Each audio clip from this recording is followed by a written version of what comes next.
60,000 మంది గిరిజన ప్రజలు, గిరిజనేతరులు వీళ్ళ కోసం నిలబడాలి అంటే 5 కోట్ల మంది ప్రజలు, ఆంధ్రులు బాధ్యత తీసుకోవాలి.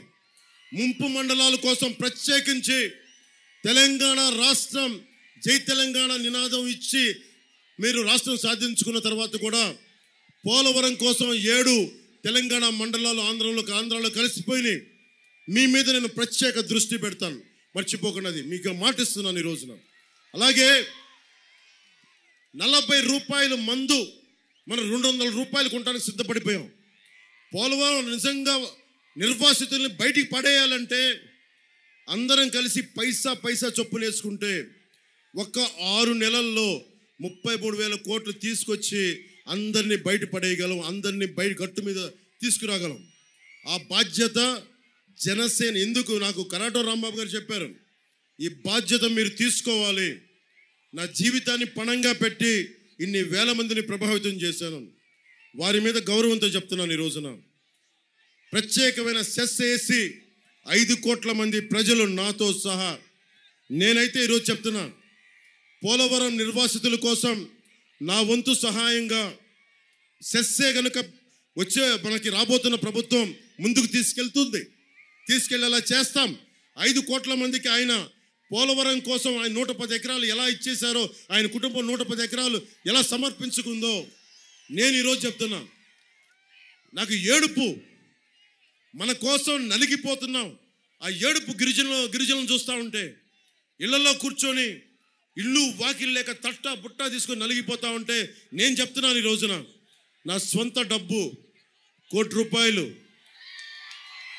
పోలవరం నిర్వాసితులకి ముందు నాతో మొదలు పెడుతున్నాను.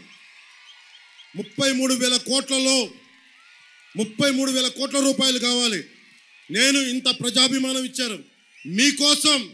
33,000 కోట్లు నేను 1 కోటి రూపాయలు నేను ఇస్తా ఉన్నాను. ఈ రోజున ప్రభుత్వ ట్రెజరీకి, ప్రభుత్వ ఖజానాకి పోలవరం మనకి నిర్వాసితుల దీనికోసం 1 కోటి రూపాయలు నేనే ఇస్తాను. దానికోసం మిగతా అందరూ కూడా 5 కోట్ల మంది ప్రజలు ఏదో ఒకటి మీరు ఆలోచించుకోండి. ఆ రోజుకి చంద్రబాబు గారితో చెప్తాను, అందరం కలిసి తలా నేను 1 కోటి రూపాయలు ఇస్తే మీరు 5 పైసలు ఇవ్వండి, కుదిరితే పైసా ఇవ్వండి, చాలు, మొత్తం తీరిపోతాయి కష్టాలు. ఇది పోలవరంని అత్యంత తక్కువ సమయంలో ఛాలెంజ్ 27కి పూర్తి చేసేద్దాం. పోలవరంకి నీళ్లు రావాల్సిందే, సాగునీరు అవసరాలు తీరాల్సిందే, మిగతా ప్రాజెక్టులు పూర్తి కావాల్సిందే. ఛాలెంజ్గా తీసుకుందాం. నేను అన్ని భుజాల మీద పెట్టుకున్నా, నాకు తెలుసు బరువని, తెలియని వ్యక్తినేం కాదు. చెగువారాన్ని ఇష్టపడేవాడిని. భగీరథ మహర్షిని ఎందుకు పెట్టుకున్నాం మన గుండెల్లో? ఎక్కడో ఉన్న గంగని తీసుకొచ్చాడు ఆయన. అలాంటి భగీరథ మహర్షిని స్ఫూర్తిగా తీసుకుందాం. పోలవరాన్ని పూర్తి చేసే బాధ్యత, ముందుండి నడిపించే బాధ్యత జనసేన, తెలుగుదేశం, భారతీయ జనతా పార్టీ కూటమి ప్రభుత్వం తీసుకుంటున్న బాధ్యత.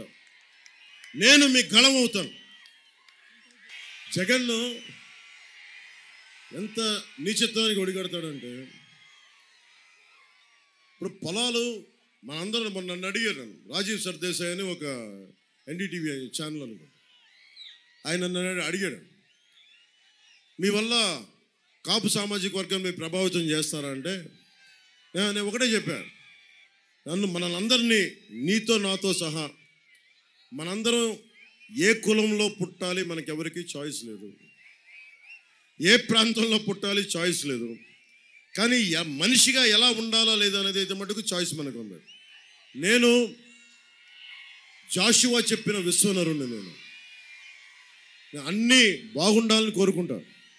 అలాంటిది Chintalapudi lift irrigation project Jagan ఆప్ చేశాడు. దేనికోసం ఆప్ చేశాడు అంటే, అక్కడంతా కూర్చొని ఆ పొలాలు, కొన్ని పొలాలు కొంతమంది అన్ని కులాల వారికి ఉంటాయి, అది కొన్ని కులాలకి చెందకూడదని చెప్పి లిఫ్ట్ ఇరిగేషన్ ఆపేశాడు. లిఫ్ట్ ఇరిగేషన్ చింతలపూడి ప్రాజెక్ట్ ఆపేశాడు. భగీరథ మహర్షి ఈ కులానికి రావాలి, ఈ కులానికి రాకూడదు అనుకున్న సకల మానవాళికి దాహం తీరాలి అని చెప్పి గంగని తీసుకొచ్చాడు. కానీ ఈ వ్యక్తి క్యాపిటల్ మార్చేశాడు, పోలవరం పూర్తి చేయడు, చింతలపూడేమో కూర్చోబెట్టి కొంతమందికి వెళ్తుంది, మిగతా వాళ్ళకి రాదని చెప్పి చింతలపూడిని ఆఫ్ చేశాడు. ఏది చెయ్యి కూర్చోబెట్టి ప్రతి ఒక్కరి మీద కుల కక్ష.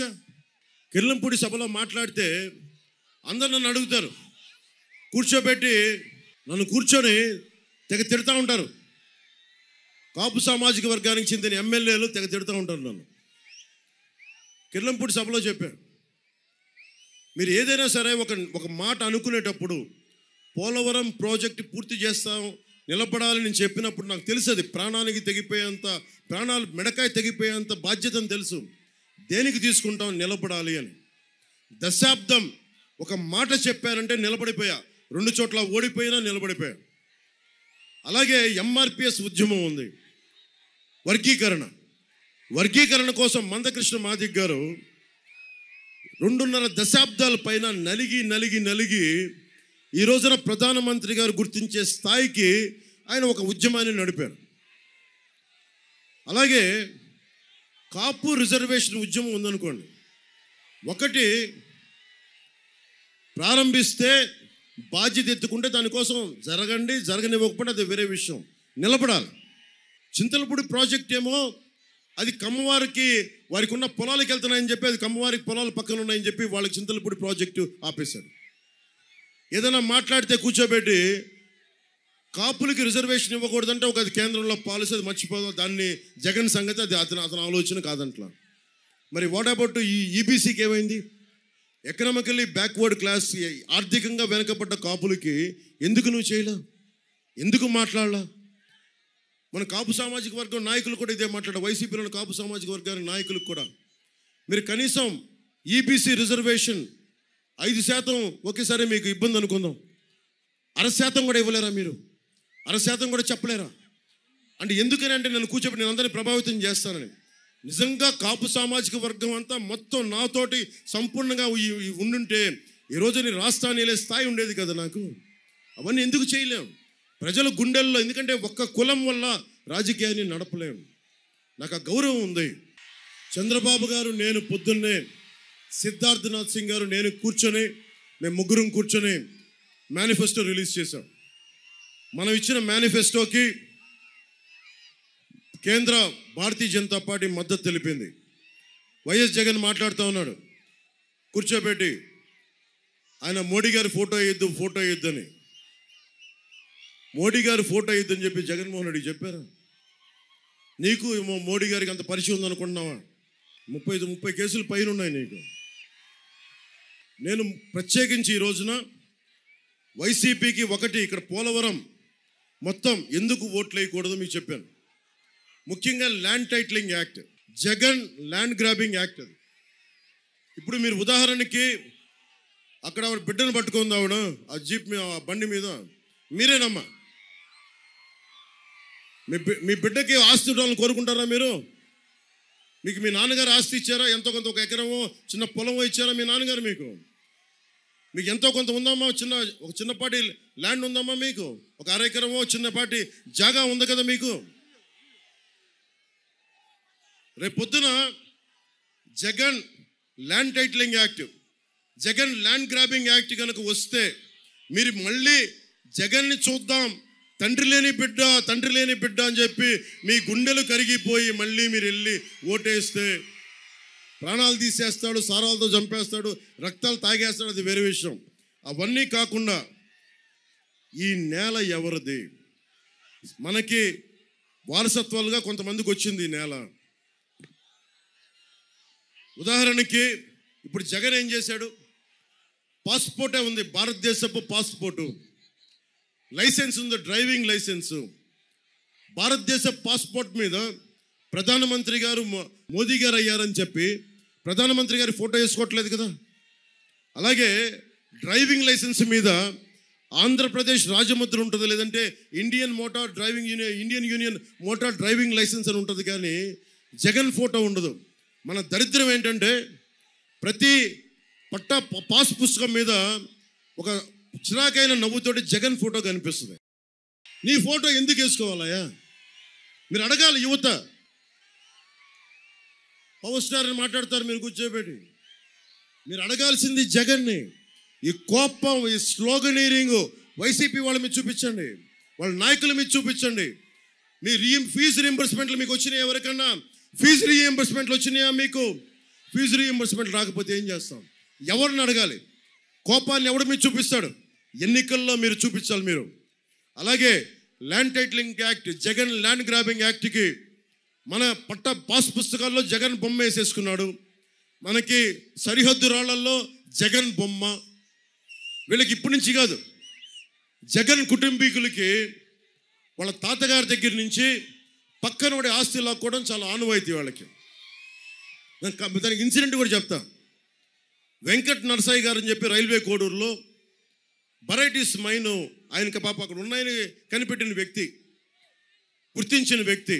ఆయన ఒక చిన్న మైనింగ్ లీజ్ తీసుకొని వైఎస్ జగన్ గారి తాతగారికి మనుషుల్ని పనికి పెట్టుకున్నారు. పనికి పెట్టుకుంటే వెంకట నరసాయి గారిని కొద్ది రోజుల తర్వాత ఏమైందో తెలియదు, అని చనిపోయారు. ఆ వెరైటీస్ మైన్ వైఎస్ కుటుంబీకులకి వెళ్ళిపోయింది. సో పక్కనోడి ఆస్తి దోచుకోవడం అనేది అది వాడి కుటుంబ లక్షణం, అది వారి డిఎన్ఏలోకి వెళ్ళిపోయింది. ఎందుకు చెప్తున్నానంటే మన ఆస్తుల మీద జగన్ ఫోటో ఏంటి? అది మన ఆంధ్రప్రదేశ్ రాజముద్ర ఉండాలి తప్ప వైఎస్ జగన్ ఫోటో ఎందుకు? ఇది మనం ఆలోచించాలి. అలాగే ఉదాహరణకి ఈ యాక్ట్ వచ్చిన తర్వాత మీ ఇల్లు మీది అని చెప్పి మీరు ఆఫీసర్ దగ్గరికి వెళ్ళాలంట, వెళ్ళి అప్లై చేసుకోవాలి.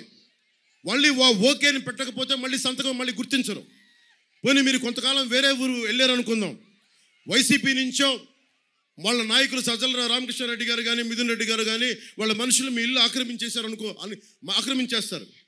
జనరల్గా అలా కబ్జా పెడితే మనం వెళ్ళి పోలీస్ స్టేషన్కి వెళ్ళాలి, ఆ తర్వాత కోర్టులకు వెళ్ళాలి. ఇప్పుడు మన కోర్టులకు వెళ్ళడానికి లేదు. ఎక్కడికి వెళ్ళాలి? వెళ్ళి కోర్టుకి వెళ్ళి ఆప్షన్ తీసేశారు. కోర్టుకి వెళ్ళకూడదంట, వెళ్ళి అధికారుల దగ్గరికి వెళ్ళాలంట. అధికారులు వాళ్ళ మనుషులైతే మన మాట ఎవడంటాడు?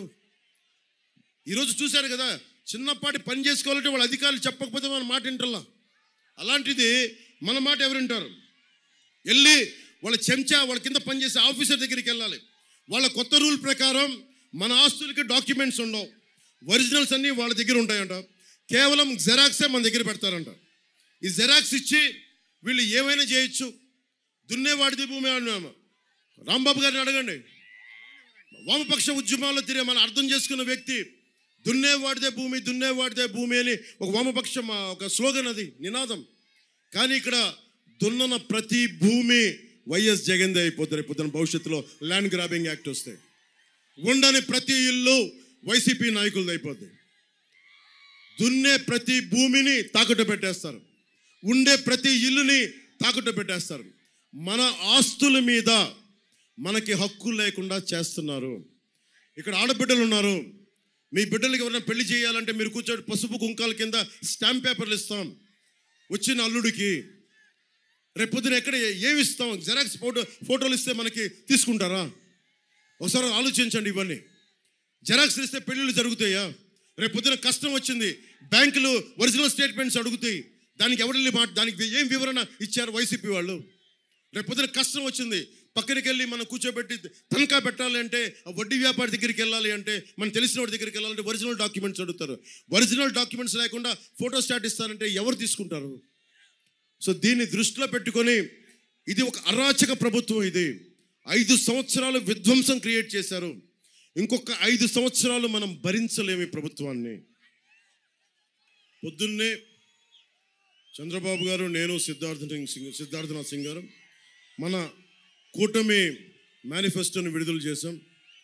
దీంట్లో మీ అన్నీ మన నాయకులు రేపు నుంచి చెప్తారు. ముఖ్యంగా కీలకమని చెప్తాను. మీ భవిష్యత్తు కోసం జగన్ అడుగుతా ఉన్నాడు, మీ పథకాలకి డబ్బులు ఎక్కడి అని. నీకు దోపిడీకి దారులు ఎత్తగలిగినప్పుడు 41,000 కోట్లు నువ్వు మద్యంతో దారి ఎత్తగలిగినప్పుడు, 40,000 కోట్ల ఇసుకతో దోచగలిగినప్పుడు, ఇన్ని లక్షల మందికి పథకాలకి మేము ఇవ్వడానికి మేము కూడా దారులు కనిపెడతాం. దారులు ఉన్నాయి. నేను చంద్రబాబు గారు మాట్లాడుకున్నప్పుడు వారికి ఒకటే చెప్పాం, షణ్ముఖ వ్యూహం జనసేనది కూడా ఉండాలి, సూపర్ 6 ఈ 2 కలిపి దాదాపు 12 అంశాలను కీలకంగా చేశాం. యువతకి 5 సంవత్సరాల్లో 20 లక్షల ఉద్యోగాలు, నెలకి నిరుద్యోగ యువతకి 3,000 రూపాయలు భృతి, Please subscribe Pragna Media. Please like, share, subscribe to Pragna Media. Pragna Media, please do like, share and subscribe. Please subscribe to Pragna Media. Please like, share and comment if you like the video. Pragna Media.